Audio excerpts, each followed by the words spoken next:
A lot of people don't understand Clair Obscur Expedition 33, and honestly, I don't blame them. At first glance, it looks like a surreal artsy JRPG, abstract, beautiful, but hard to pin down. But underneath the colors, the petals, and the poetry, it's something incredibly human. Clair Obscur is a story about grief, about how we mourn, how we escape, and how we eventually have to let go.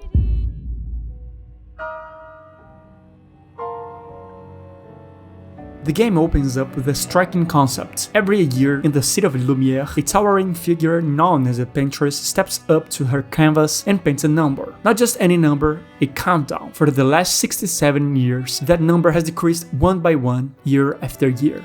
And when the number is revealed, everyone in the city that is on that page vanishes into petals. They call it the gommage, a sad reality for the people of Lumière. They get worse year by year. To try and break this cycle, the city sends out expeditions each year, marching across a mysterious continent, searching for the Paintress to stop her and save their people. And for a while, the game plays into that setup, a dark, magical mystery. And we are put in the shoes of Gustave, Maël, Ciel, and Lune, until an old man kills Gustave. And then we meet Verso, one of the first expeditioners still alive, and his friends, the Gestro Monoko and Esquier. And a journey to defeat the Paintress, they travel the continent until finally defeating her. But by the end of Act 2, everything breaks apart.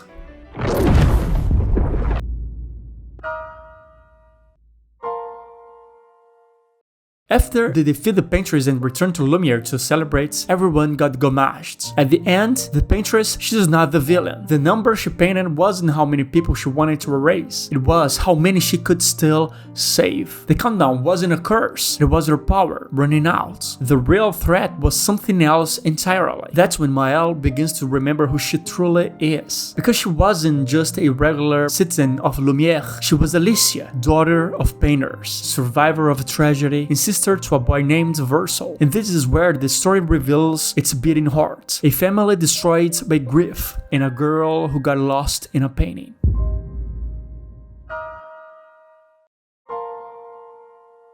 Let's rewind. Alicia is the youngest child of the famous Descendre family of painters. The family being Renoir, the father, Aline, the mother, Claire, older daughter, Verso, middle son, and Alicia, the younger daughter. And their family is locked in a long, bitter war with a rival faction known as the Writers. One day, Alicia trusted the Writers, and they betrayed her, setting the Descendre state ablaze. She barely survived, with her face being burned, lost an eye in her voice, and her brother Verso dying, saving her in the process. The family never recovered. Her mother Aline, shattered by the loss, buried herself in the only thing that still held Verso's soul, a single canvas he had painted. Aline became obsessed with preserving every part of her son, unable to move on, choosing to live inside that fantasy world, the same world that would eventually become the city of Lumière. But there's a cost. Staying inside a canvas for too long kills a painter. The magic that fuels it drains their body and soul. Her husband, Renoir, dove into the canvas after her, not to join her, but to destroy it, because he knew she'd never leave. And if the painting existed, she would always come back, even if it meant dying. Their daughter Claire is still outside the painting, hoping she could help bring him back to help her in her revenge quest against the Writers. Convinced Alicia to follow Renoir into the painting, but Alicia wasn't ready. She got consumed by the magic, forgot who she was, and was reborn inside the canvas as Maël, living 16 years as a Lumière resident, until Act 2, when everything collapses.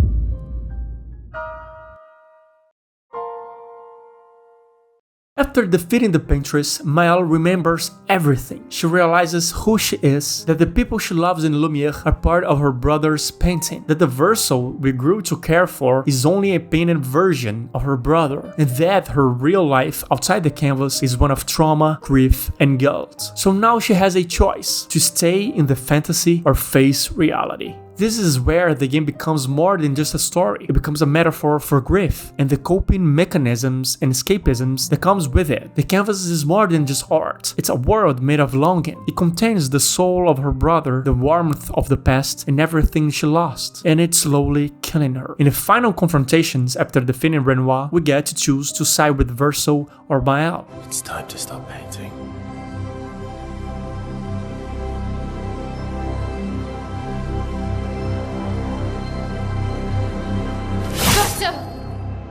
If you choose to side with Verso, you destroy the painting, setting his real-world family free, and wresting Verso's soul from painting from eternity that fantasy, erasing everything and everyone that we got to know in the game, but putting a stop to the grief cycle of the family, where, in the final scene, we can finally see the family accepting Verso's death and ready to move on. However, if you choose Mael, you force Verso to keep on painting for eternity and get to bring back everyone, while Verso is very unhappy. The final scene is unsettling, as if everything there is just a theater for Mael and Verso forced to play along. Both very sad endings, regardless of the choices, but in my opinion, there's a right and true ending to me, the Verso's one. To help illustrate why, I'd like to show a Reddit comment I read. It's an awful ending for Mael. She has spelled it out for you. She has a life with no future, full of permanent pain from her injuries, no voice, and a family that constantly blames her for Verso's death, and now she lost her friends and loved one from the canvas. What exactly is good about this for her? Mael has no future, she's physically broken, has no voice, and her family blames her for Verso's death. She just lost her friends from Lumiere. What's good about this ending for her? And look, this pain is real. Mael has been through hell, but this logic of just because the fantasy feels better, she should stay is flawed. It's like saying, how cruel to pull someone out of a drug addiction just because they're in pain. Let them feel good. What else do they have? The idea that it feels good so it must be right is deeply flawed. Just because something feels comforting doesn't mean it's healthy. In fact, that's often how people fall into destructive cycles.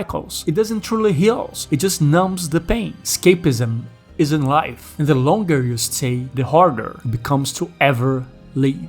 Mael is still young, still alive. She has the chance to grow, to find new joy, to create something of her own. Choosing reality, as painful as it is the only path that leads forwards. Now, I want to take a quick detour to acknowledge something very important. There's a whole other side to Expedition 33 that raises huge ethical questions. The people of Lumiere are sentient. They have lives, thoughts, feelings, and by the end they're erased. A kind of genocide. That's a powerful and valid conversation to have, but this video isn't about that. My focus here is on the grief story of the DeAndre family and how it mirrors real human experiences of loss and the desperate ways we try to hold on.